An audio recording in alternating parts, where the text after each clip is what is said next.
Boa noite a todos. Hoje nós vamos contar com a palestra da engenheira eletricista Patrícia Rames, que trabalha na EDP e fez engenharia elétrica na URGS.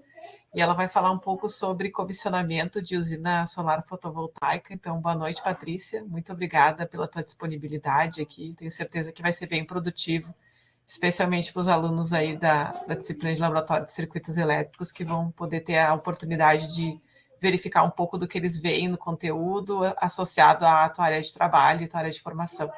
Então, eu passo a palavra imediatamente para ti e desejo uma boa palestra a todos. Obrigada, pessoal. Obrigada, Bibiana, pelo convite, né? Essa oportunidade de retomar a faculdade e também falar um pouquinho sobre o meu trabalho, sobre a oportunidade e a trajetória que foi em chegar até aqui, né? A gente sabe que hoje, atualmente, a realidade dos alunos não é se formar em engenharia e chegar num cargo de engenheiro, então a oportunidade de falar aqui com vocês é justamente para que vocês consigam chegar lá no final e tenham essa oportunidade também, é uma oportunidade que só depende de vocês, depende da trajetória que vocês vão estar traçando desde o início do curso até o final e as oportunidades que vocês vão buscar ao longo da trajetória acadêmica. Eu digo que um engenheiro ele começa na época de formação e não precisa de um diploma para efetivamente, né, se tornar engenheiro. Em si, a experiência que ele vai ter, o contato que ele vai ter com o campo e, claro, o cargo em si a gente precisa, né, para se tornar, mas ele vai ser muito mais fácil de ser adquirido lá na frente, quando a gente já tem todos ali tudo consolidado, né? Então, apenas o diploma lá na frente ele vai vir e a gente vai acabar assumindo o cargo, né, que a gente gostaria ou que a gente sonhou no momento em que a gente começa a estudar num curso de engenharia de energia, engenharia elétrica, engenharia de automação, enfim, todos esses cursos de engenharia, né? Me apresentando então um pouquinho para vocês, hoje eu sou atualmente engenheira de projetos solares, né, mais especificamente ali na área de comissionamento da EDP. Me formei aqui na URGS agora, em setembro de 2024, e já consegui o cargo, né, de engenheira. Só que durante essa transição eu busquei tanto ali a área de pesquisa, bolsa de iniciação científica, fiz diversos estágios extracurriculares, tanto na área de projetos, quanto em áreas também que não foram ali em relação a projetos, mas áreas de dados e etc. E também ali em relação a parte, né, mais inicial do curso, que a gente acaba tendo ali o contato com monitoria, auxiliar os próprios colegas aí quando a gente está nesse início, né, nessa trajetória. E isso também todas essas experiências são experiências lá no final do curso para quando vocês vão preencher o currículo de vocês, né? Vocês vão ter toda essa avaliação lá por parte de quem for contratar vocês, ver o quanto vocês fizeram dentro da universidade. Então, não conta só a nota, né? Quanto vocês conseguiram se dedicar e procurar diversas horas para a formação inicial de vocês. Então, falando um pouquinho aqui sobre a palestra que eu trouxe para vocês, né? Eu dividi ela em 6 tópicos especiais, falando um pouquinho ali o que é a usina solar fotovoltaica, explicar um pouquinho do funcionamento, o layout de uma UFV, passar um pouquinho, né, sobre a composição elétrica do ponto de vista de um diagrama elétrico de uma usina, né, a composição desses equipamentos e um esquema na prática que hoje a EDP, né, constrói essas usinas. Então, a gente vai passar, né, por algo que é real, algo que já está construído. Essas usinas que vocês estão vendo na tela aí, né? Tanto ali na parte dos ensaios de comissionamento são colegas ali que fizeram parte da EDP e fazem parte da EDP, quanto usinas que aqui a EDP faz toda a parte de projeto e comissionamento. Então, a ideia é passar esse primeiro overview de funcionamento para que vocês tenham ideia do que se trata em si o comissionamento, porque o comissionamento de uma usina fotovoltaica ele é a última etapa, né? Depois que a gente já venceu ali etapas com a energia ali, com a distribuidora, etapas de projeto, etapas de construção, todas essas etapas e lá no final, depois a gente saber e agregar com todo o conteúdo, né, e todo o conhecimento sobre todas as fases e todos os passos, né, e o funcionamento desses equipamentos, a gente entra no comissionamento. Então, a gente precisa, né, passar por cada uma dessas etapas. Se eu só chegasse aqui e falasse o que é o comissionamento e como comissiona, vocês não iriam entender nada, né? E, por fim, ali o perfil esperado para vocês do ponto de vista da área de engenharia. E trouxe um bônus aí, que é basicamente, vou deixar para o final, para quem estiver me acompanhando. Mas vamos lá, pessoal. Esse aqui é basicamente uma das usinas, né, solares lá de composição da EDP. Essa é uma usina que ela fica no Mato Grosso. E a usina solar, ela nada mais é, né, além dos módulos fotovoltaicos que são ali, né, formados por esse agrupamento de células, e eles estão dispostos aqui, né, em cima dessas estruturas que a gente chama de tracker. Tracker, uma vez, né, a gente tem dois tipos de estrutura. O tracker é uma estrutura que ele vai se mover de acordo com o Sol. Então, conforme a inclinação do Sol, ela vai batendo no módulo, o tracker ele vai fazendo a angulação do Sol para que a gente tire uma maior eficiência desse módulo, né? Diferente de quando a gente posiciona uma estrutura aí em cima de um telhado, por exemplo, ou de um campo em que a estrutura ela é fixa. Então, toda vez que vocês escutarem eu falar sobre tracker, é justamente isso, né? É uma estrutura que ela é móvel, né? Ela traqueia em relação à posição do Sol. Então, a gente tem os módulos ali posicionados em cima dessas estruturas, tem os próprios inversores, né? Que são responsáveis pela conversão de energia CC para CA. Então, esses módulos levam a energia até os inversores. Dos inversores, a gente leva essa, né, dos inversores, a gente leva essa energia até os nossos skids, ou também chamados eletrocentros. Não sei se vocês já tiveram contato, né, com essas nomenclaturas. E aí, após levar, então, essa energia até os nossos skids, que ali passa, né, primeiro no QGBT, depois transforma, e levando essa energia, a gente chega, então, com os cabos até a nossa parte mais frontal ali de acesso da usina, que é onde ficam as nossas cabines de medição, né? Que é onde a gente vai fazer ali a conexão com a distribuidora, né? Botar toda ali a questão de medição e também o compartimento, né, em relação a cada uma dessas usinas. Essa aqui ela é uma única usina, ela tem apenas uma unidade consumidora, mas quando a gente tem, às vezes, mais de uma unidade consumidora dentro de um terreno, dentro dessa cabine de medição, a gente tem diversas unidades consumidoras. Então, falando um pouquinho, né, da composição de uma usina solar fotovoltaica, hoje ela tem essa cara, né, em que a gente chega com uma rede, por exemplo, aqui da concessionária de 34,5 kV, a gente trabalha ali em tensões de conexão, né, de 13,8 e 34,5, particularmente aqui. Algumas em 23,1 também, mas mais em... A gente tenta utilizar mais em 13,8, mas esse aqui é um exemplo de 34,5, né? Então, a gente chega ali no poste da concessionária com um ramal, tem um outro poste que chega aqui na entrada dessa CMP, né, que é o nosso cubículo ali da concessionária, e a gente passa por um cubículo ali de medição, depois cubículos aqui de referência de tensão, TPs auxiliares para também questões de relés, etc. E aí a gente vai para um cubículo mais de proteção, né?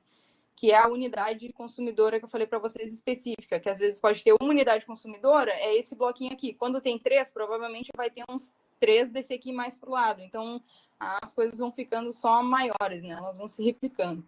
Após a passagem na CMP, vai então para o trafo, do trafo vai para o QGBT, e do QGBT, então, a gente vai para a chave fusíveis lá, que passa para os inversores e o módulo.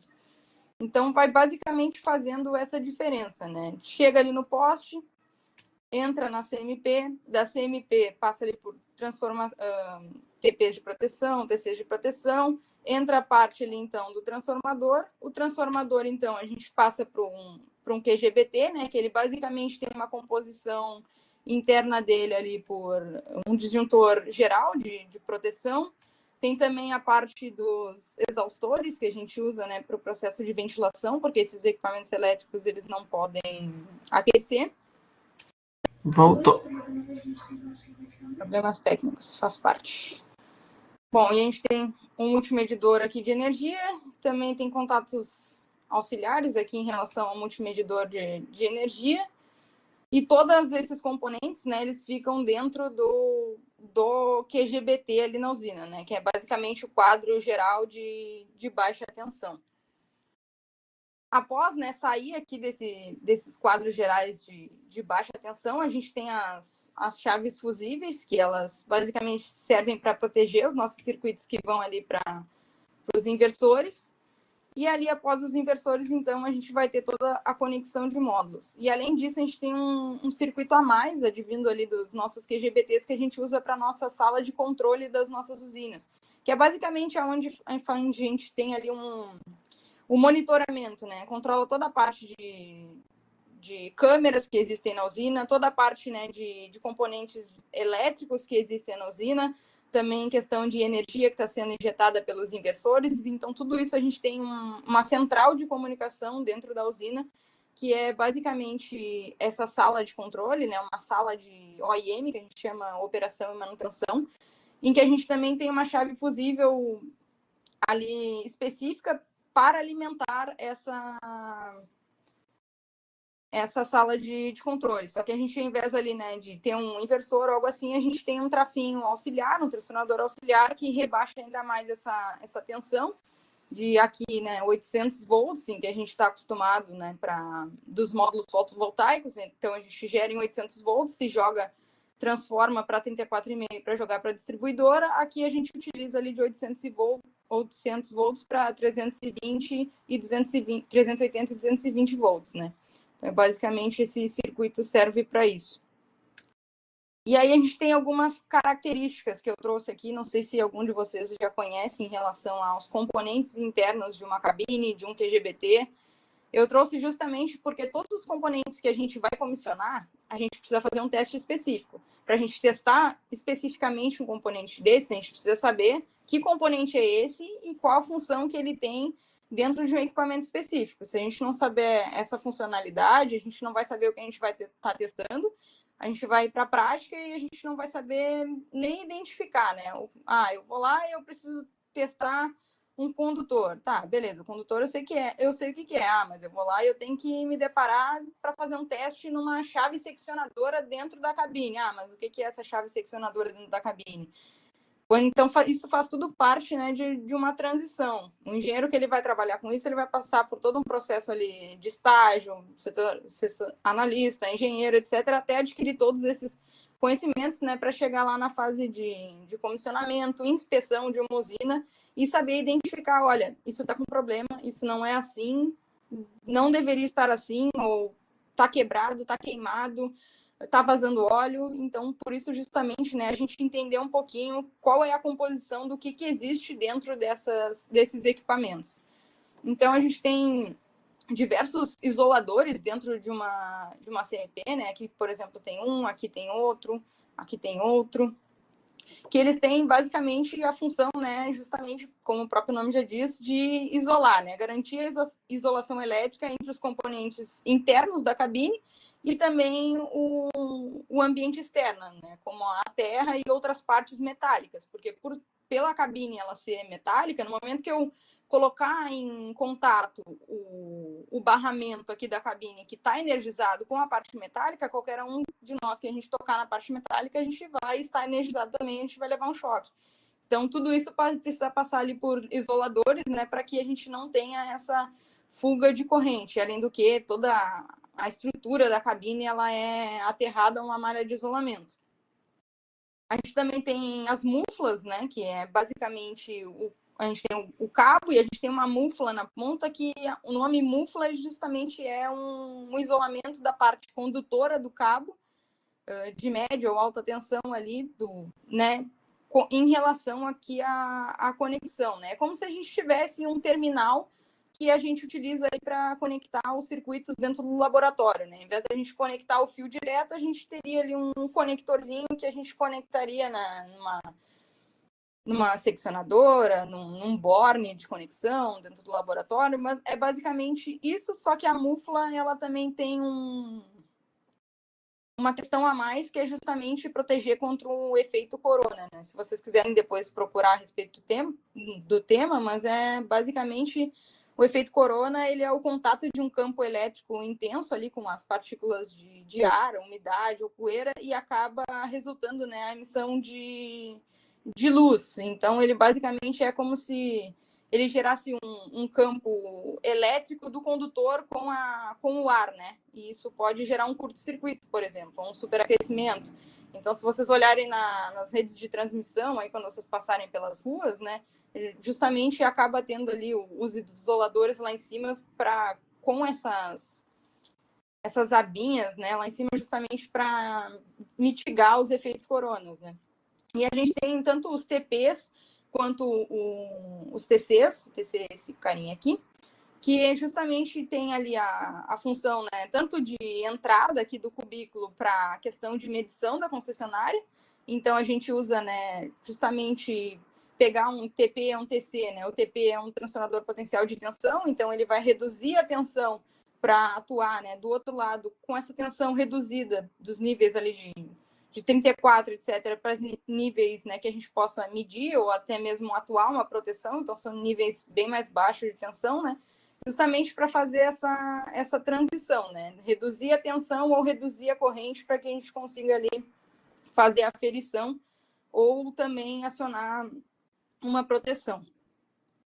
A gente tem chaves seccionadoras, que é basicamente... Patrícia, eu acho que é importante ressaltar, acho que os alunos nunca ouviram falar de transformador potencial e de corrente, né, o TP e o TC. Isso existe também até pela questão de custos, né? Pensem que quanto maior é o nível de tensão, mais caro é o equipamento, maior o nível de isolamento e assim por diante. Então, quando tu reduz esse nível de tensão, esse nível de corrente, tu pode utilizar equipamentos mais simples, mais baratos para efetuar, e também fica uma questão de segurança, né? Exatamente. Aí depois ali a questão de chave seccionadora, né, que é basicamente para comutação, é uma comutação elétrica. Então, basicamente, quando a gente fala seccionar, a gente vai estar desconectando os circuitos, né? Então, à medida que eu tenho essa chave, normalmente ela é acionada por uma manivela, assim, que ela vai abrindo e vai fechando, ela vai ou fechar ou vai abrir o circuito, né? Ou seja, se eu abrir, tudo que tiver após esse cubículo aqui, ele fica desenergizado. Se eu fechar, eu energizo o restante. Então, ele serve ali para desconectar, né? Para seccionar os circuitos. Depois a gente tem também aqui os para-raios, né? Questão de dispositivo ali de proteção para capturar e desviar descargas atmosféricas que possam incidir no solo, e também disjuntores, né? A única diferença desses disjuntores aqui, que eles são de SF6, é que em casa a gente também tem disjuntores, né? A única diferença é o modo ali que ele vai funcionar. Então, ele tem um gás isolante dentro dele, que por ele a gente trabalhar aqui com tensões muito maiores, né? A gente usa esse meio aqui justamente para a extinção do arco elétrico, né? Então, eu trouxe aqui para vocês algumas fotos, né? Para a gente vai a campo, a gente acaba tendo muito contato direto com esses equipamentos fora de projeto. A gente também acaba tendo contato com esses equipamentos no modo construtivo, né? Então, a gente tem, não especificamente esse projeto é dessas fotos, tá, pessoal? Porque às vezes fica um pouco complicado. Mas para vocês terem ideia, os isoladores, em que a gente viu ali anteriormente, o para-raio, que tem mais um outro isolador que passa aqui, né, iria ali para a entrada aqui de medição da concessionária. Normalmente, esses cubículos, eles têm uma chapinha aqui, né, justamente para isolar um lado do outro. Então, ele sempre vai ter chapinhas aqui, né, chapas metálicas dentro dele, para que a gente tenha essa separação. E aqui, por exemplo, a vista, né, frontal do que a gente enxerga dentro da seccionadora, e aqui um TP, né, apesar de ele estar disposto de forma diferente, um TP de serviços auxiliares aqui da CMP. Depois a gente tem ali, né, que eu mostrei para vocês, toda a parte ali do disjuntor, exatamente, que a gente vai comissionar aqui, aquela parte ali dos para-raios, e esses furos aqui na face inferior da cabine, né, justamente aonde chega aqui os cabos com as múfulas e vem conectado aqui. E toda a parte de circuitos auxiliares ali da CMP, em que o relé ali né, ele vem aqui na frente para questões de atuação, e todos os circuitos disjuntores aqui de circuitos auxiliares, de iluminação, de ventilação. Então, a gente tem todo um circuito por trás de comando. Até aqui, tudo bem, pessoal? Posso seguir? Eu acho que é legal falar também porque cabine de medição primária, né? Lembrando dos conceitos lá de circuitos de teu primário e secundário. Então, primário com um nível de tensão mais elevado, né? Então, por isso que tem todo esse nível de isolamento e equipamentos auxiliares aí para fazer a medição. Isso, exatamente. Mas cabine primária é justamente por isso, né? A gente tem 34,5 quando a gente vai para a cabine, e aí depois a gente tem, né, esses 34,5 a gente leva até lá o transformador, né? Mas justamente o cabine primária de medição é porque é o primeiro contato com a tensão de maior tensão que a gente tem ali no empreendimento, né? Depois, quando a gente sai ali da cabine primária, aqui desses cabos que estão saindo do cubículo, né, que a gente chama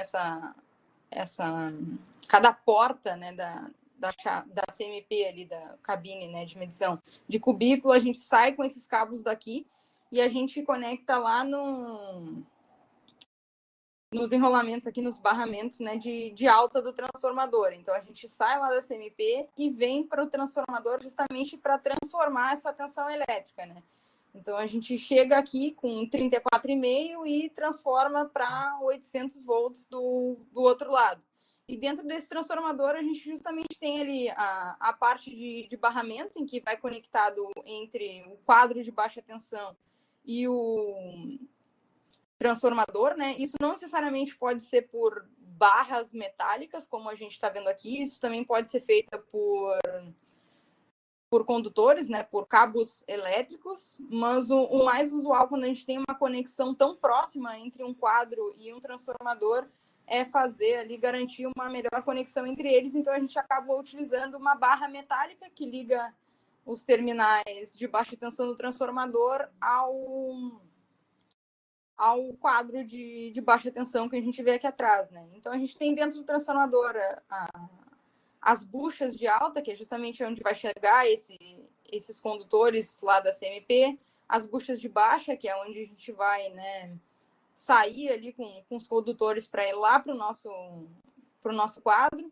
E ainda vai ter sensores de temperatura para medir a temperatura do óleo e alívio de pressão. Assim como a gente tem numa panela de pressão, né, uma válvula de pressão, o transformador ele também tem dentro dele, ali em cima dele, uma válvula de alívio de pressão para, em caso ele comece a pressurizar, né, todo esse óleo que está dentro dele. E além disso, tem aqui que eu não deixei simbolizado, mas também tem o aterramento desse transformador, porque todos os equipamentos, né, que constituem de faces metálicas, eles precisam ser aterrados ao solo, né, ligados a uma malha de aterramento. Então, de transformador, basicamente é isso. E aí, conectando ali ao QGBT, a gente passa a ter diversos outros equipamentos, né? Toda a parte de contatos auxiliar ali, os TPs, os TCs, né? Os transformadores de tensão, transformadores de corrente, para transformar essa corrente de 800 volts, para alimentar aqui os relés, alimentar essa iluminação e também receber ali os circuitos, né, de comando do multimedidor de energia que a gente tem dentro desse quadro. E também ali a parte, né, que eu contei para vocês das chaves fusíveis, que elas têm essa apresentação aqui visual, né? Mas isso aqui é basicamente um porta-fusível, porque dentro dele mesmo tem um fusível que ele é bem pequenininho, né? Mais ou menos um pouco menor que a nossa mão, assim, que a gente basicamente coloca aqui dentro e fecha no momento que a gente fecha o fusível aqui dentro desse porta-fusível. A gente, né, seria uma forma de proteção. Assim como a gente tem o disjuntor, a gente tem o fusível. É apenas uma outra forma da gente utilizar a proteção dentro do quadro. Depois do QGBT, a gente tem ali os inversores, né, que vão fazer a conversão da nossa corrente alternada, aliás, da nossa corrente contínua em corrente alternada, porque o nosso sistema ele começa dos módulos para os inversores, né? Então, a gente vai ter a conexão dos módulos a partir de 2 cabos, que é os cabos ali que costumam ser de 6 milímetros na face inferior do nosso inversor, e os cabos aqui, né, de corrente alternada conectando mais à direita desse inversor. Então, cada um desses terminais aqui é uma fase, né, como se a gente tivesse a fase A, a fase B e a fase C do inversor, né. E ainda chega um quarto lá, que é o condutor de proteção. Assim como em casa a gente também tem um condutor de proteção, nos nossos circuitos, a gente também tem um condutor de proteção para alimentar e equipotencializar todo o sistema. Em relação ali aos módulos, né, a gente acaba conectando eles em série, então a cada conexão desses módulos em série, essa tensão ela vai se somando e a corrente do sistema ela vai se mantendo a mesma, né? E tá aí já a primeira importância e fundamental do porquê que vocês estão estudando os circuitos elétricos, né? Então, basicamente, a tensão que a gente chama numa string, ou seja, numa quantidade ali significativa de módulos que a gente vai conectar a esse inversor, vai ser basicamente a tensão ali do módulo vezes a quantidade de módulos que vão estar conectados em série. Então, por exemplo, aqui numa tensão, né, de operação ali e circuito aberto dos módulos, a gente tem 27 módulos conectados em séries e a gente vai ter uma tensão ali de 1.300 volts, 1.090 volts, uma para circuito aberto, né, e outra para tensão de operação. E esses módulos têm um funcionamento ali bem específico, né, que quanto maior a energia, né, solar que está incidindo sobre eles, maior a corrente, e quanto maior ali, né, a temperatura que está exercendo em cima desse módulo, porque quanto mais sol eu coloco em cima dele, né, mais irradiação eu coloco sobre ele, mais ele vai aquecendo. Maior a minha temperatura ambiente, mais isso influencia nele. E ele tem o oposto em relação à tensão, né? Então, quanto maior a minha tensão ali, aliás, a minha temperatura exercida sobre esse módulo, menor vai ser a minha tensão de circuito aberto, né? Então, tem muito isso, né? Então, quanto mais... Patrícia? Vai lá. Aproveitando aqui, né, para o pessoal achar que eu engano eles, mas eu não engano. Ó, vocês estão vendo ali na tabela 2, ó, tensão de circuito aberto, corrente por circuito. Quando eu falo de TVNAN que vocês não acreditam que tem aplicabilidade, TVNAN e Norton, tá aí, ó, na cara e na coragem. E também a aplicação da lei de Kirchhoff, né? Então, se tu quer garantir o nível de tensão dos teus painéis, que tu tem que botar eles em série para ter um somatório e ter uma tensão adequada. E tu vai colocar essas strings em série, áreas em paralelo, para ter uma corrente adequada aí e ter uma potência que vai atender, né, o quanto tu quer gerar e o quanto tu quer faturar com essa usina, né? Então é Kirchhoff, TVNAN e Norton aí nesse slide. Exatamente. Não, e quando a gente vai dimensionar todos esses condutores, né, a gente tem que levar tudo isso aqui em consideração em relação as temperaturas, em relação à característica de módulo, se ele é bifacial ou não, né? Porque o módulo, quando ele é bifacial, ele não só gera pela parte da frente, como todo mundo acha, né? Ele gera pela parte de trás também. E ele acaba gerando até 80% pela face traseira dele, por detrás, em relação à face frontal. O que isso quer dizer, né? Que toda energia que bate no chão e reflete no módulo está fazendo ele gerar também. Então, a gente tem módulos que se chamam monofaciais, que são ali, tem só, né, a geração de energia a partir da face frontal do módulo, mas a gente também tem os bifaciais, que tem a parte inferior do módulo, e toda essa característica também influencia, Bibiana, no cálculo aqui de tensão de circuito aberto e corrente curto-circuito que a gente utiliza para fazer o dimensionamento desses condutores que vão ir aqui, né, para o nosso circuito. Se a gente não levar isso em consideração, a gente vai subdimensionar, ou seja, calcular errado, e a corrente aqui ela pode ser mais alta e vir a aquecer e até derreter esses condutores. Então é muito. Ou seja, o TVNAN que eles fazem, o Norton, ainda é simplificado, né? Eu não estou nem variando temperatura, não estou nem variando outros aspectos, né? Exatamente. Mas, assim, basicamente, de conceitos iniciais do que é a usina, assim, o que é cada equipamento e o que a gente olha é até aqui, né? Depois a gente consegue já entrar ali em relação à parte de comissionamento, que era justamente ali a ideia da palestra, né? Mas o que é comissionar, né? É basicamente garantir ali que um equipamento ele esteja instalado da forma correta, ele funcione de acordo com a forma correta que ele tem que, né, funcionar, seguindo as normas e minimizando riscos, né? E não é só comissionar uma usina, a geladeira que vocês têm na casa de vocês, ela também comissiona, né?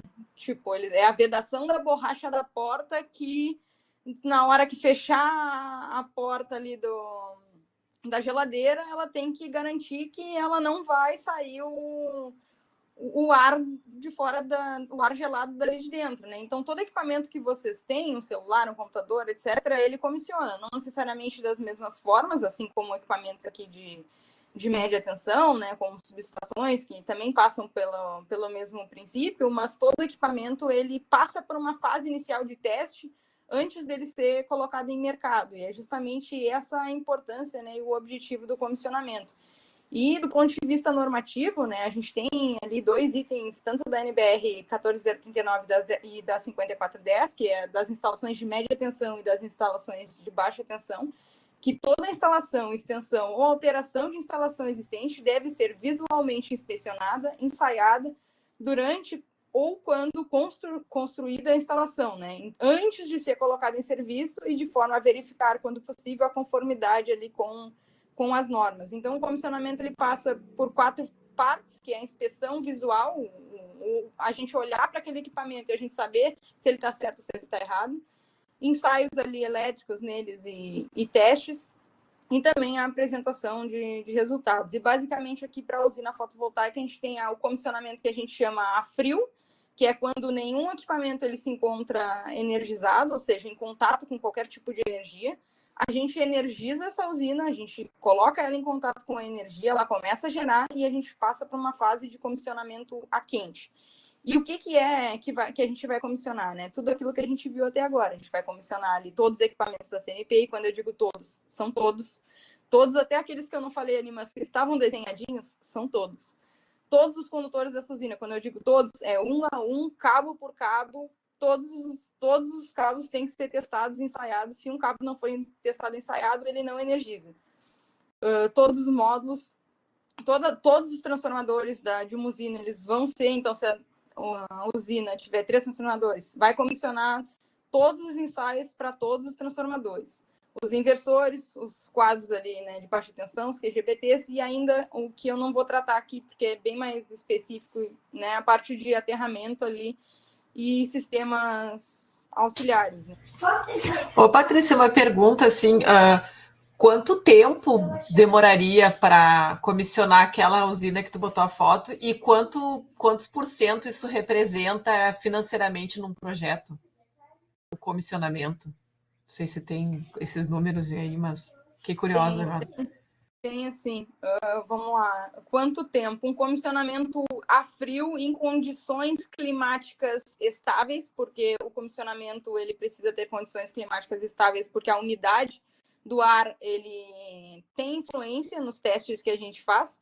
Então, em condições estáveis, em torno ali de, olha, um pouco mais de uma semana e meia, mais ou menos, fazendo os testes todos os dias, até mesmo nos finais de semana, tá? Senão a gente se parar ali em torno de 2 semanas. Em questão de rentabilidade, para que a gente hoje, né, em relação ao total do escopo do projeto, seria uma parcela muito pequena, né? Mas hoje em dia eu posso te dizer assim que quem presta serviços de comissionamento aí para usinas fotovoltaicas tira em torno aí de uns R$150 mil, R$160 mil. Isso a prestação de serviço, né? Mas também cada equipamento que ele vai utilizar ali para fazer esse comissionamento são bem caros, se vocês depois procurarem ali cada nome de equipamento que eu vou citar para vocês. Comissionamento a quente já é mais rápido, em torno ali de 3 a 4 dias para essa usina aqui já seria suficiente. Para usinas maiores ali, daí em torno de uma semana. Né? Aquela usina que a gente viu tem em torno de 2,5 megawatt AC, né? A gente tem usinas ali até 5 megas, sendo que hoje a regra da GD é 3. E aí, começando então, né, nos testes, a gente vai testar as cabines ali, ensaios de elétricos, ensaios de isolação, fazer torqueamento de conexões em todos os parafusos. Então, o cara vai pegar lá um torquímetro, vai olhar no manual do equipamento qual é o torque que ele tem que inserir nesse parafuso. Ele vai lá, ajusta o torquímetro e faz o torque, um reaperto de todas as conexões elétricas de todos os parafusos possíveis dentro dessa usina. Ou seja, quando a gente entrega um roteiro no laboratório de circuitos e pede para seguir aquelas etapas, é para seguir as etapas, não é para sair correndo para terminar rápido. E um relatório de comissionamento, ele precisa... Ficou sem áudio agora. Não sei. Para mim, tu tá sem Voltou? áudio. Voltou. O relatório de comissionamento, ele precisa apresentar evidências, assim como eu trouxe as fotos para vocês de pessoas ali, né? Esses ensaios são todos dos nossos relatórios da EDP, de alguma pessoa, né, que foi realizar em campo. Então, todo ensaio, ele vem a foto da instalação, ele vem a foto do instrumento, a foto do parafuso marcado ali, não com esmalte, né, mas com uma caneta ali, diga que aquele parafuso ele efetivamente foi torqueado. Então, a gente precisa de todas as evidências de que todos os ensaios foram feitos da maneira correta. Sem isso, o relatório ele não é aprovado. Se não apresentar tudo de tudo e a gente não verificar tudo de tudo, não aprova. Eu levo, às vezes, 3, 4, 5 dias para analisar um relatório de comissionamento desse, porque tem em torno de 300 páginas, mais as fotos, então é algo que é bem trabalhoso. E cada um desses ensaios, né? Alguns eu trouxe para vocês, mas basicamente ensaios de elétricos eu trouxe, que é basicamente a gente olhar para os cabos, né? A gente vai olhar mais do ponto de vista ali construtivo, de cabeamento. Isolação. Quando tu coloca a mão numa tomada, tem ali o componente isolante, né? Que se tu tocar nela, tu não vai levar um choque, mas se tu tocar lá dentro dos contatinhos ali metálicos, tu vai levar um choque. Então a gente testa o isolamento dessa tomadinha. E a gente testa o isolamento de um transformador. Se eu tocar nesse transformador, eu vou levar um choque? Se eu testar e ele me disser que não, eu não vou levar um choque. Agora, se eu testar e tiver com fuga ali de isolação, pode ser que eu leve um choque. A mesma coisa, né? Resistência de isolamento lá de uma cabine. Parametrizar os relés. Se eu não parametrizar o relé, tiver um curto-circuito e esse relé não tiver com o tempo de atuação e a corrente que ele deve estar, ele não vai acionar e alguma coisa vai torrar, com certeza. Então, tem também toda a parte de parametrização, tanto de média quanto de baixa. Teste de resistência de aterramento, para ver se está devidamente aterrado. Depois, aqui eu trouxe para vocês exemplos, né, de como que a gente faz resistência de enrolamento, isolamento, transformação. E também análise de óleo de transformador, assim como a gente faz um hemograma, né? Todo ano a gente vai lá e tira sangue e o laboratório analisa. Eu vou lá, coleto o meu óleo desse transformador, levo para um laboratório analisar a cromatologia desse óleo, né? Quanto ele tá ali, né, mais espesso, com partículas já mais sujas. E se eu precisar, eu posso fazer a substituição desse óleo ou até a filtragem, né? Assim como a gente faz também com a questão da filtragem do sangue lá, passando por um processo de hemodiálise. Então, tem várias similaridades em relação a isso que a gente consegue exemplificar com o cotidiano, né? Apesar de ser um assunto muito complexo. Então, a gente tem também aqui no QGBT resistência de isolamento, torque, parametrização do relé de proteção. Nos inversores, ensaio de polaridade, porque a gente está utilizando corrente contínua, então a gente vai ter positivo e negativo. Se tiver curto-circuitado, ele vai mostrar que vai estar curto-circuitado, vou mostrar para vocês depois. Ensaio de curto-circuito, medição de circuito aberto, assim como vocês calculam, a gente precisa medir, a gente precisa saber e comparar o teórico com o real para saber, ó, tá certo, não tá certo, tem problema aí. Às vezes a tensão aqui dá mais inferior e a gente calcula e sabe lá, os 27 módulos vezes aquela tensão é tanto, mas não tá chegando esse tanto. O que aconteceu? Será que um conector se desconectou? Tem algum módulo com defeito? Então, tudo isso, né? E aí a gente começa especificamente aqui na parte dos equipamentos, né? A parte ali que vai mais especificamente falar sobre a questão do ensaio em si, né? Deixa eu ver aqui que travou para mim. Foi. Aqui tá normal. A gente tem um megômetro, que ele basicamente é um equipamento que ele serve para medir a resistência de isolamento. Ele tem ali potências, né, que a gente vai inserir, né, porque a gente vai pegar esse megômetro e a gente vai... O objetivo, né, é verificar o isolamento desse componente que está sendo testado. Então, a gente vai aplicar uma tensão ali, né, aliás, uma corrente contínua, e ele possui ali tensões de até 5, 10, 15 ou 20 kV no momento que a gente coloca a escala desse equipamento, né? E a leitura que ela é fornecida ali pelo megômetro, ele vai indicar justamente a resistência do isolamento do componente. Então, quanto maior a resistência, melhor vai ser o isolamento. E uma boa resistência ali de isolamento, ela vai estar em torno aqui das usinas, né, em relação a mega ohms, né? Ali no laboratório a gente fala, um resistor tem tantos ohms, aqui a gente está em mega, né, vezes 10 na 6. E valores ali muito baixos, né, vão indicar falha desse isolamento. Então, a gente tem três conectores, né, 3 bones aqui de saída dos megômetros, que é o bone line, que serve justamente para injetar uma tensão, e o earth guard, justamente para filtrar as tensões indesejáveis ali, que quando pode ocorrer uma fuga, né? Porque eu injeto ali a tensão e pode ocorrer alguma fuga de corrente que o equipamento vai acabar detectando. E em subestações ali de 13,8, por exemplo, a gente usa mais as potências aqui de 5 e 10, mas em subestações lá de 138 kV, coisas assim bem maiores, a gente já utiliza potências maiores.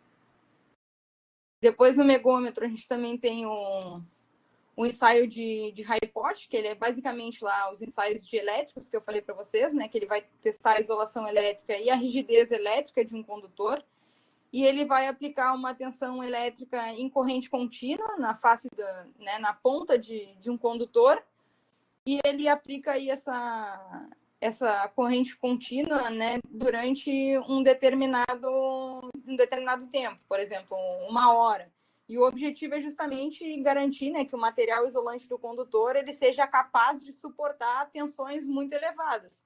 No momento que ele não é capaz de suportar essas tensões elevadas, ele acaba rompendo, então ele faz um estrondo assim um pouco significativo na hora que isso acontece, tá? Ele faz um pá! Então tu consegue saber que realmente ele rompeu o cabo, porque o Hypot ele é um ensaio destrutivo, até mesmo muitos fabricantes não estão mais recomendando esse tipo de ensaio, mas muitos lugares ainda utilizam. E justamente, né, porque no momento que ele utiliza, né, ele identifica ali que o componente ele não possui isolação, ele destrói com a amostra ali que ele está sendo ensaiado.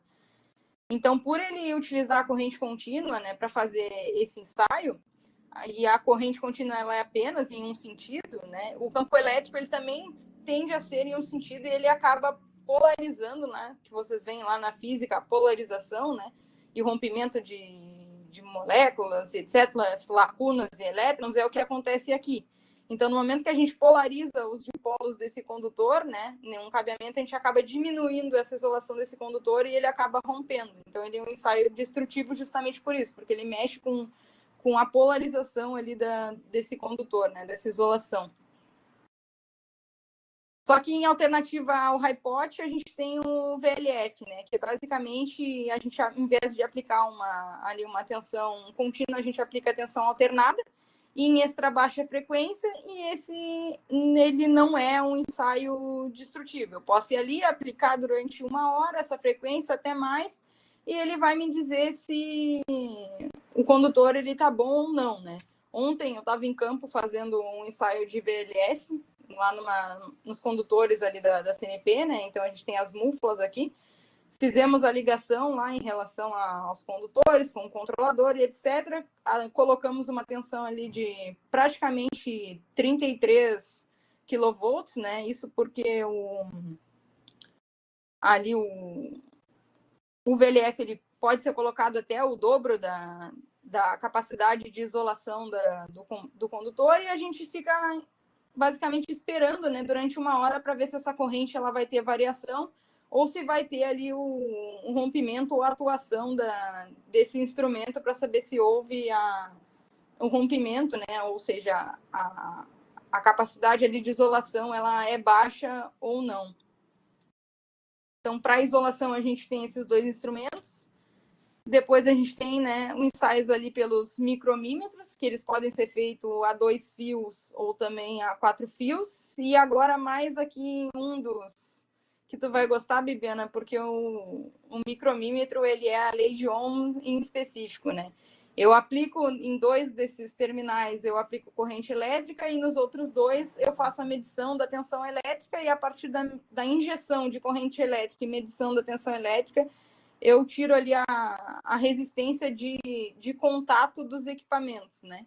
Então, ele vai basicamente ligar os positivos de saída aqui de corrente, positivo e negativo de tensão, e justamente é feita a 4 fios ali para a gente medir, né, os erros que são produzidos pelas resistências dos cabos e etc. Então, a gente aplica essa corrente, lê essa tensão e vê qual é a resistência. Bem legal esse teste, e até o teste anterior também, o pessoal que está estudando especialmente circuitos 2 ali, resposta em frequência, né? De tu variar a frequência de uma senoide, deixar por um tempo e verificar como é que se comporta o circuito, né? Então, são bem aplicado aí com o que eles estão vendo. Depois a gente tem aqui medição de relação de transformação, né? Quando a gente pega ali tanto aqueles transformadores menores, mas também aqueles maiores, né? A gente tem que medir a relação entre as espiras do transformador. Provavelmente vai ser a próxima disciplina que vocês vão fazer, né? E a ideia é justamente medir, né, qual é a relação entre o enrolamento do primário para o secundário e identificar se existe curto-circuito, problema ali na bobinagem, né, na hora de fazer os enrolamentos, se existe desgaste, se não existe. E esse teste aqui, né, ele é feito tanto em fábrica, antes do equipamento sair de lá, quanto em campo. E a gente tem que casar os dois ensaios, né? Se der muito diferente, é sinal que o equipamento ele chegou lá na nossa unidade, né, na nossa usina, com algum problema. Então, justamente a gente faz ali um cara crachá desses resultados para ver se está condizente ou não. Então, aqui tem um exemplo, né, de um transformador monofásico, em que a gente conecta ali os terminais H1 e H2, né, na parte positiva aqui, né, os terminais H1 e H2 TP, e pega os terminais de alta, né, e pega ali os terminais de baixa e conecta, né, o X1 e o X2 no secundário e faz ali a medição, né, mede a tensão resultante, né, injeta aqui de um lado e mede em relação ao outro, e calcula a relação de transformação de um para o outro.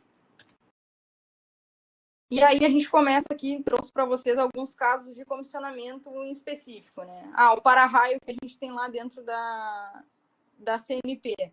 A gente tem a verificação geral desse para-raio. Então, se eu olhar para ele, eu tenho que ver que ele não tem trinca, ele não tem rachadura, ele não tem problema aqui nas conexões, não tem nenhum tipo de deformação, tá instalado da forma correta, a parte aqui, né, da cordoalha, que a gente chama de aterramento, tá ligada ao aterramento da cabine, tem que ser feita ali, né, a conexão, né, e fase terra tem que ser reapertado, ou seja, a gente vai utilizar um torquímetro para refazer tirar, né, reapertar, tira, solta, depois aperta novamente e conecta.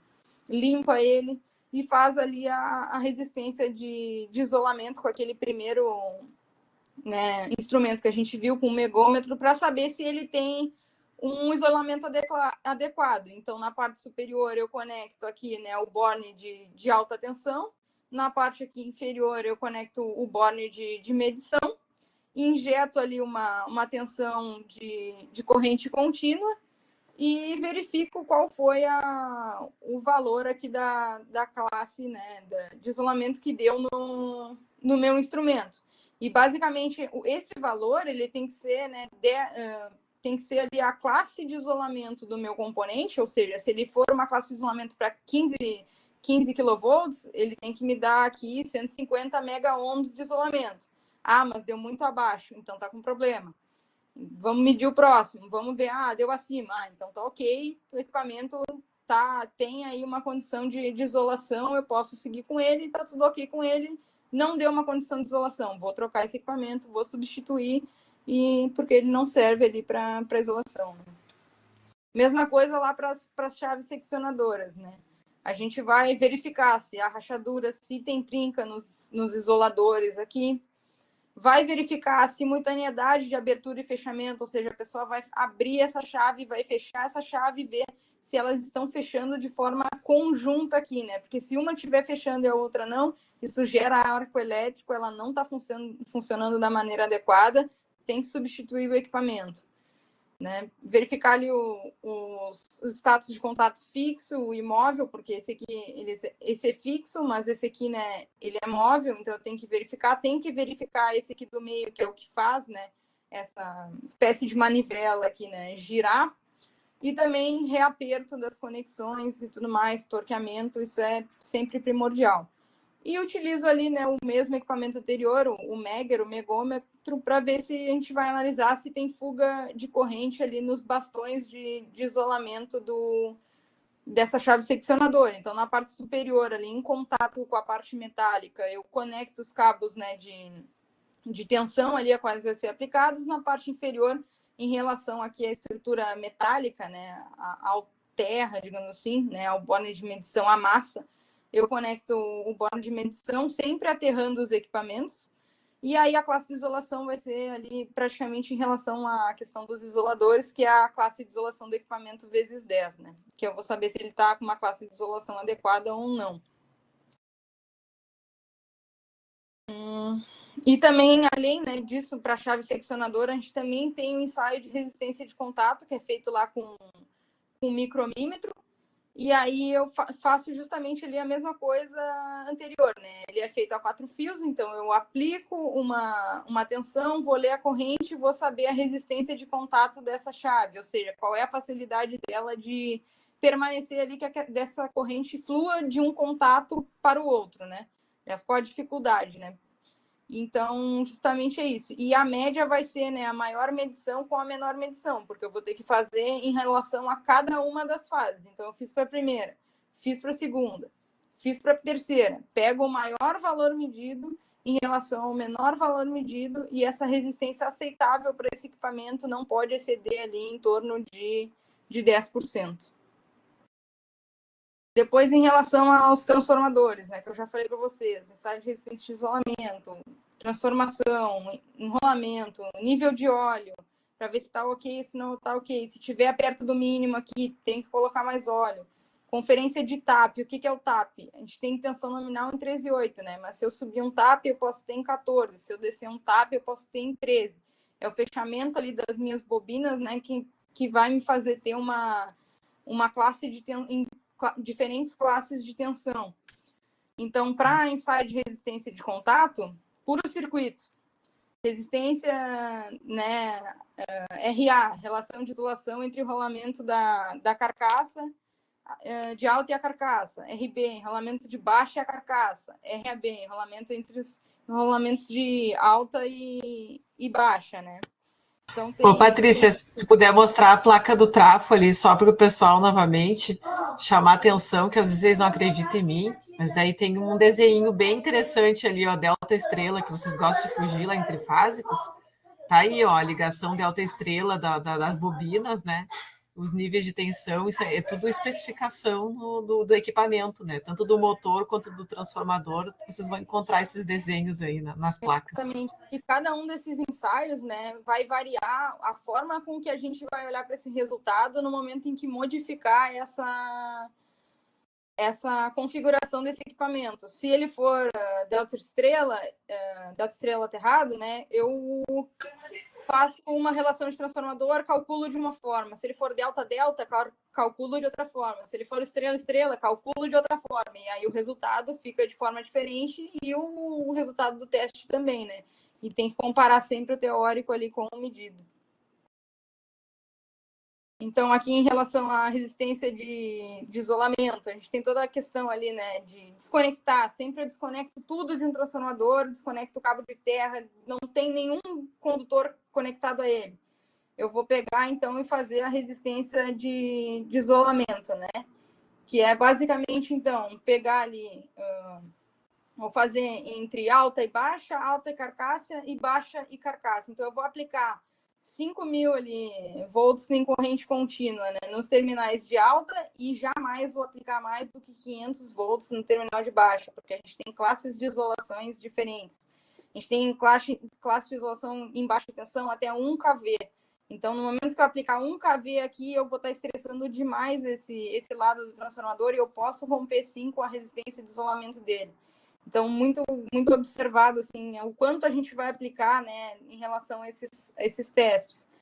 Então, justamente, eu curto o circuito, sempre ali, né, o outro terminal a qual eu não vou estar, não estou fazendo o ensaio, justamente, né, porque a questão do transformador, quando ele está aberto, a medição do secundário, ele pode apresentar um comportamento não linear em relação à carga, então ele pode afetar a medição em relação às espiras, então a gente sempre curto-circuita o secundário quando a gente vai fazer as medições e aplica cada uma das tensões, alta, baixa carcaça. O que acontece? Patrícia, é importante essa questão que tu falou do curto-circuitar, né? Também da aplicação de quadripolos, né? De tirar grandezas de uma das portas quando tu curto-circuita ou deixa a outra aberta, né? Exatamente, pessoal, isso aí é exatamente a teoria de quadripolos.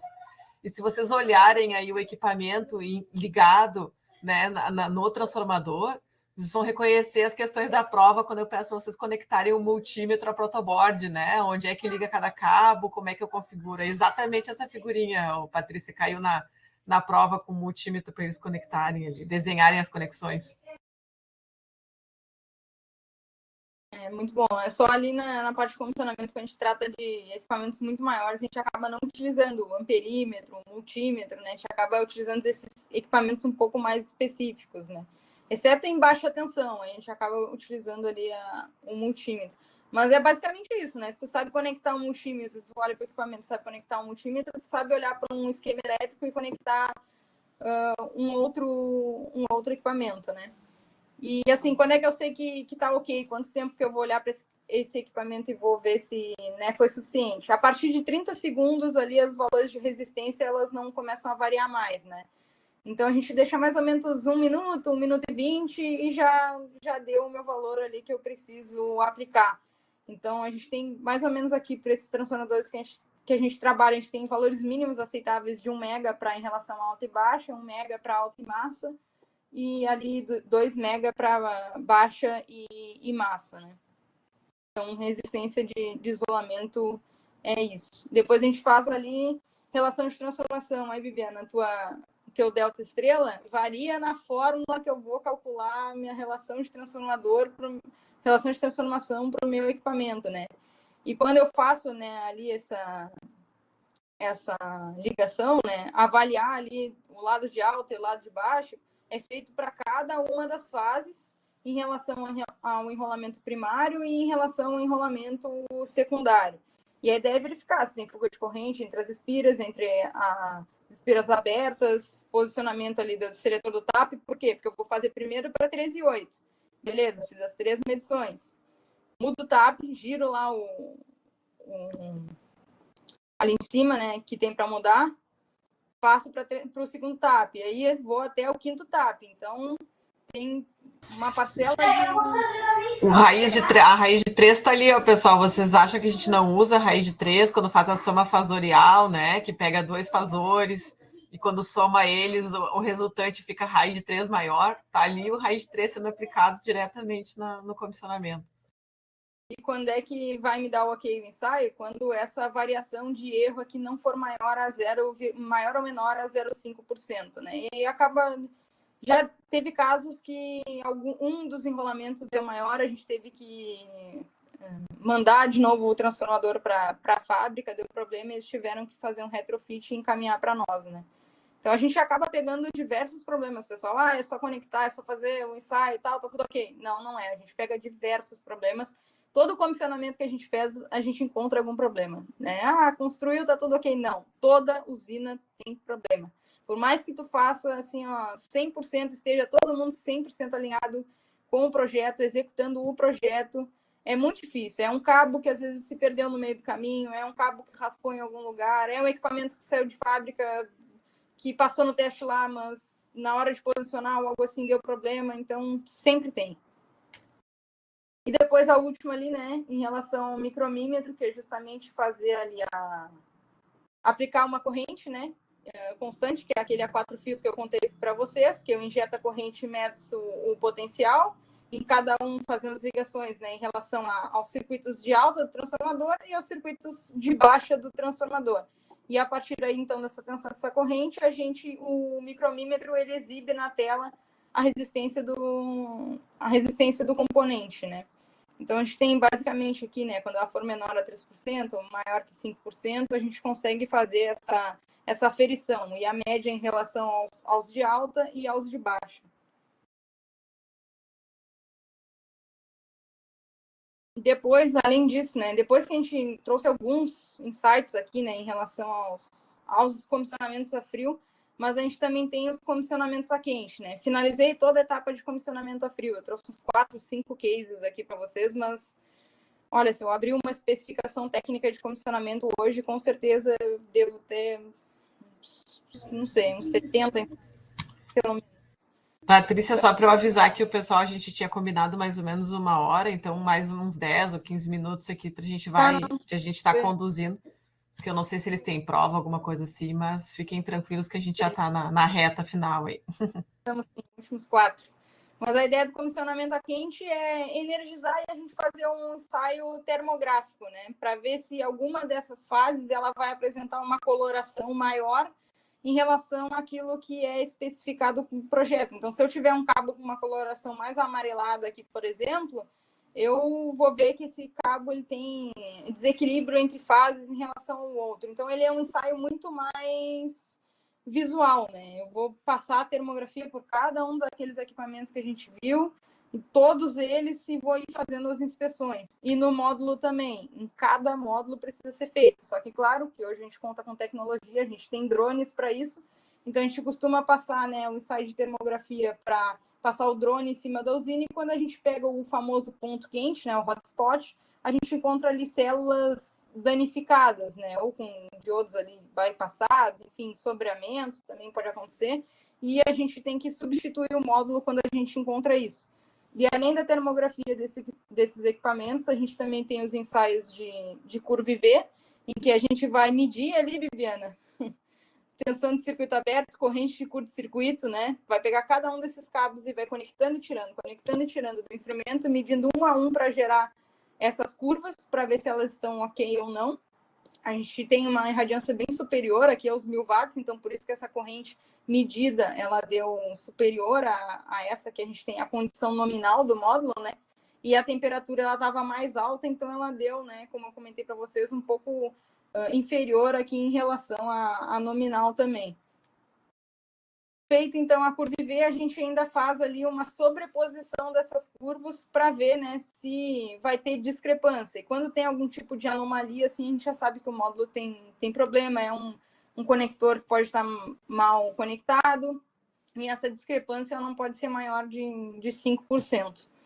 Então, relacionado a comissionamento é isso. A gente comissiona toda frio, energiza e depois passa um pouco mais aqui para a etapa visual, né, de comissionamento a quente, em que está tudo energizado, a gente não pode mais colocar a mão, então a gente só faz uma inspeção mais termográfica ali em relação a esses equipamentos, né, um pouco mais específico. E, bom, em relação àquilo que a gente espera, né, eu acho que, primeiro de tudo, assim, tenham sempre ética em relação ao trabalho de vocês e sejam muito responsáveis aquilo que vocês entregam. Tá muito difícil atualmente encontrar pessoas que queiram trabalhar, tá muita gente querendo ficar em casa, dizendo que está de home office e etc, e não entregando aquilo que deve entregar.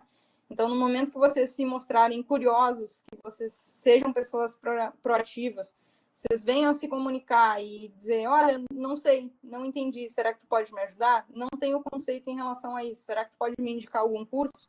Eu acho que essa é o diferencial de um equipamento, de um engenheiro aí, né, de alguém que vem de uma formação, né? É saber eu dizer não sei e pedir ajuda e sempre, né, não assumir uma responsabilidade ao qual vocês não estão preparados, porque senão a responsabilidade um dia vai chegar na porta. Então, sempre busquem, né, de alguma forma, a iniciativa na iniciação científica, estudando algo a mais de um curso de circuitos aí que vocês queiram aplicar em alguma outra área e sejam muito responsáveis em relação a isso. E para quem quer trabalhar, né, na área de solar, na área de engenharia e na área de projetos, né, busquem saber ali os principais softwares, noção de programação, e se tu quer trabalhar com projeto, norma é de trás para frente. Hoje, se eu olhar para a norma, eu sei exatamente o item que está especificado, alguma coisa que eu preciso, porque o meu debate é técnico. Se eu não souber a norma, eu não sei debater tecnicamente, eu não sei dizer se o meu ensaio ele está certo ou errado, ou como ele deve ser feito, como ele não deve ser feito. E saibam que norma não é tudo, né? Norma, ela te indica, mas não necessariamente ela pode ser exatamente aquilo, ela pode ser aplicada de diferentes formas. Então, em relação a perfis esperados, é isso. E eu trouxe um bônus para vocês em relação a uma plataforma de cursos que eu já fiz, tá? Que é, assim, extremamente acessível. Cursos de comissionamento costumam ser R$ 5.000, R$ 6.000.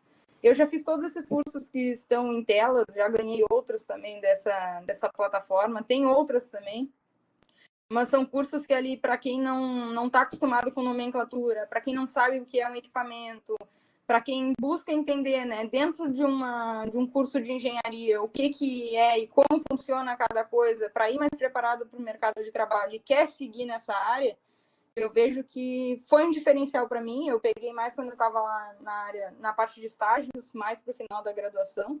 Se eu tivesse alguém que tivesse me dito, né, olha, talvez faça porque vale a pena e é extremamente acessível. E também o pessoal acaba hoje em dia muito tendo rede social, né? O pessoal da Electric Academy, o pessoal da Mesh, o Wilton Rocha, o pessoal da Letec, tem diversas páginas aí que depois eu posso estar indicando para vocês, que tem diversos conteúdos, né? Mas, enfim, se vocês quiserem dar uma olhada, eu deixei aqui alguns links de parceria ali que eu tenho com eles para que vocês tenham um custo muito mais acessível em relação aos cursos na plataforma do que normalmente a gente acaba pagando. Eu posso deixar aqui no chat ou depois enviar aí para a professora Bibiana.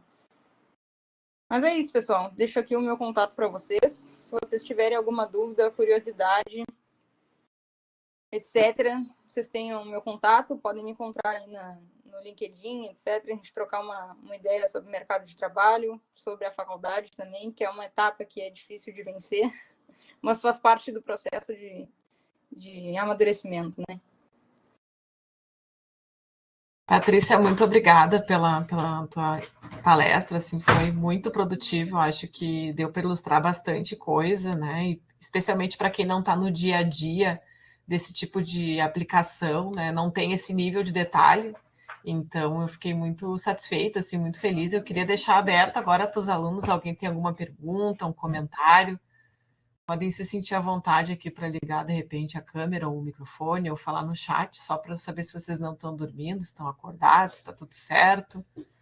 Qualquer coisa, se a timidez pegar, pessoal, você pode me chamar depois, viu? Eu sou uma pessoa extremamente acessível, eu estou sempre com muita gente me chamando, tirando dúvida, indicando curso, eu estou sempre aberta para discussão técnica, tudo assim, ó, é o que eu mais gosto de fazer, né? Então, sintam-se sempre abertos. O Vitor aí. Olá, Foi aqui. Bom, não sei se... Tá, agora foi. Bom, eu tenho uma pergunta para ti, Patrícia. Tu cursou... Primeiro, muito boa apresentação, gostei muito. Tu apresentou, não titubeou, falou tudo com muita confiança. Eu gostei muito da tua apresentação. Tá? E... Assim, ó, eu tenho uma dúvida no seguinte,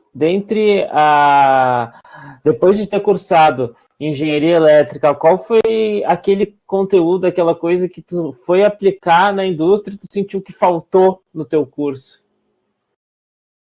Foi justamente esse contato visual com os equipamentos, sabe? Eu Sim. sentia que eu sabia muito na teoria, eu sabia calcular, eu sabia calcular um condutor, eu sabia dimensionar ele, eu sabia olhar para a norma, mas eu acabava indo para campo e eu não sabia o que era uma chave seccionadora, eu não sabia o que era um transformador. E assim, eu peguei essa parte de comissionamento, a trabalhar com essa parte de comissionamento, tomando o laço, tá? Sim. Porque o pessoal que fazia saiu de férias, não tinha quem fazer, me efetivaram e falou, toma aqui. Eu não sabia nem o que era, nem como fazia, e nem qual equipamento eu utilizava para ensaiar.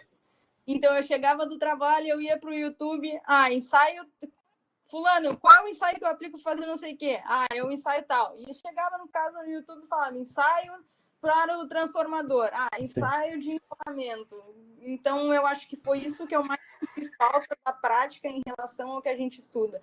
É essa aproximação, né, entre a indústria, entre o campo e a faculdade, porque a gente tem muita base, só que a gente não sabe o que a gente faz com essa base. E no momento que a gente aplica tudo isso para o mercado, eles te veem como um diferencial, né? Tu olhar para o negócio e saber que ele está com defeito, e isso é horas que tu vai gastar. Assim, eu não tenho tantas horas de campo, assim, não fui para tantas usinas assim, mas o tempo que eu desperdicei vendo vídeo no YouTube, fazendo cursinho, gastando ali 200 pila, 300 pila em cursinho, para que o cara me desse essa base, isso foi o que me agregou definitivamente, né? E sempre perguntando para aquela pessoa que sabe, chamando o cara no LinkedIn que trabalha com isso, chamando o cara lá do curso que trabalha com isso. Olha, fiquei com uma dúvida tal. Então, assim, botem a cara a tapa. Quanto mais vocês botarem a cara a tapa, mais as oportunidades vêm. Não tenham medo de perguntar. É o principal, assim. Tá certo, muito obrigado. Obrigada, Vitor. Obrigada, Patrícia. Alguém mais aqui vai se manifestar, pessoal? Natan tá digitando.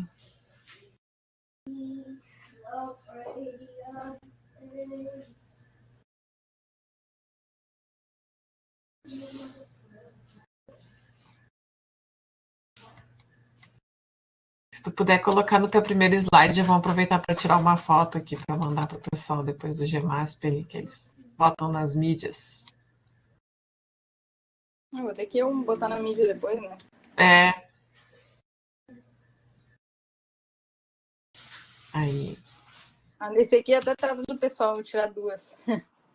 Tá, então vamos lá. 1, 2, 13. Espera aí que tem um negócio aqui do Natan. Fechar as mãos, já te boto aí, Natan. Aí, 1, 2, 13. Beleza. Tu queres falar, Natan? Quer ligar o teu... Opa, estão me ouvindo? Sim. Eu preciso postar também que eu passei com o pessoal da EDP. Ah, tá, só um pouquinho. Então, aguenta o coração aí, Natan. Deixa eu só salvar o print screen aqui para não perder e vou tirar outro. Então, tá. 1, 2, 13. Feito, Natan. Tá contigo a bola. Vai lá. Oi, eu tava digitando, eu achei mais fácil perguntar por áudio. Eu não tava aqui no começo, então eu tava. Deu problema aqui com a minha conexão, eu caí umas 2, 3 vezes, consegui só estabilizar depois. Então eu não sei se tu chegou a falar, mas uma das coisas que eu acho que eu tenho mais dúvida é como que tu conseguiu achar esse emprego? Tipo, foi recomendação durante a faculdade? Como que tu chegou nesse cargo e onde tu tá hoje? É uma das coisas que eu tenho mais dificuldade de ver, tipo, como que a gente começa e tem esse contato inicial com o mercado de trabalho?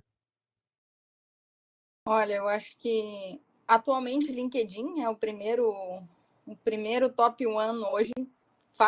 Vejam, procurem cursinhos aí, vídeos no YouTube de como montar o meu LinkedIn, mesmo sendo estudante. Acho que é assim, uma dica muito válida. Eu vi esse aqui, uma foi por LinkedIn e outra foi por uma indicação. Então, uma pessoa que trabalhava fora, era professora aí da universidade na época, ela tinha um contato dentro da EDP e ela acabou me indicando. E hoje, indicação, ela acaba sendo primordial. Mas tem diversas plataformas de estágio, né? O GUP, o próprio PUC Oportunidades, eles têm diversos contatos com diversas indústrias de estágios. Deixa eu pensar, o Jobs também tem questões de estágio e também de emprego. Tem algumas, assim, principalmente em plataformas, porque as empresas maiores, normalmente elas têm processos seletivos que são muito mais demorados. Então, elas fazem todo um comercial ali de buscar estagiários muito maior do que empresas menores de projetos, né? Então, acaba que eles levam muito na mídia, muito a sério. Então, vocês vão seguir lá no LinkedIn, segue a EDP, segue a Gerdau, segue empresas no entorno, entendeu? Empresas que vocês querem conhecer. Procurem no Google empresas de Porto Alegre que trabalham com energia solar. Tem EDP, tem DNV, tem empresas menores aqui na região também. Empresas de projetos que trabalham para a área industrial.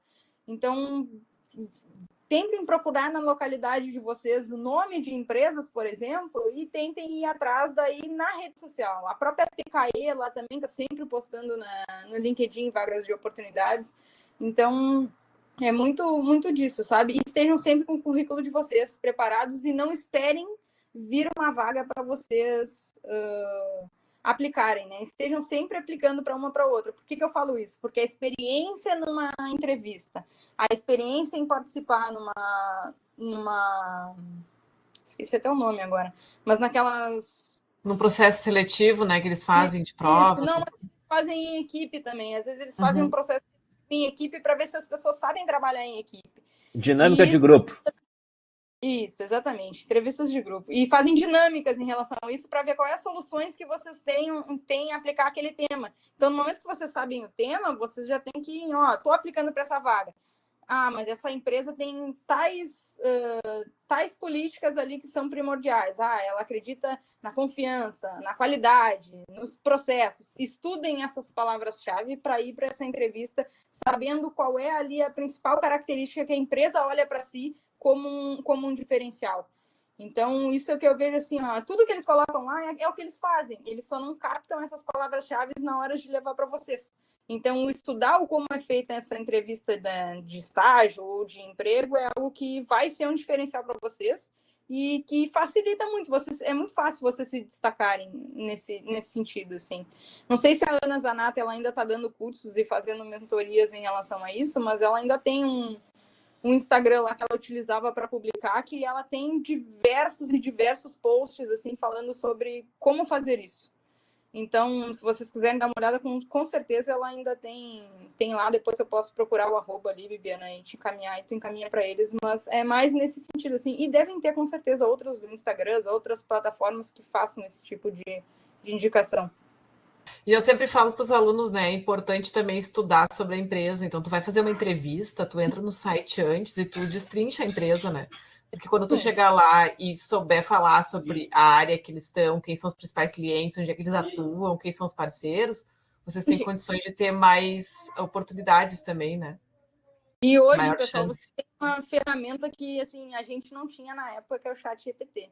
Vocês têm que usar e abusar dessas ferramentas que vocês têm em mãos, entendeu? Na minha época, para eu procurar vaga, eu tinha que estudar chave por chave, palavra por palavra. Estava procurando o quê? 3 anos atrás. Então, assim, hoje vocês colocam ali copia e cola o site da empresa, coloca ali quais as principais características de empresa. Então, o próprio ChatGPT vai te direcionar a isso. Para essa vaga, como eu devo colocar as palavras-chave do meu currículo? Então, utilizem das ferramentas e das tecnologias que vocês têm para fazer da forma correta. Perfeito.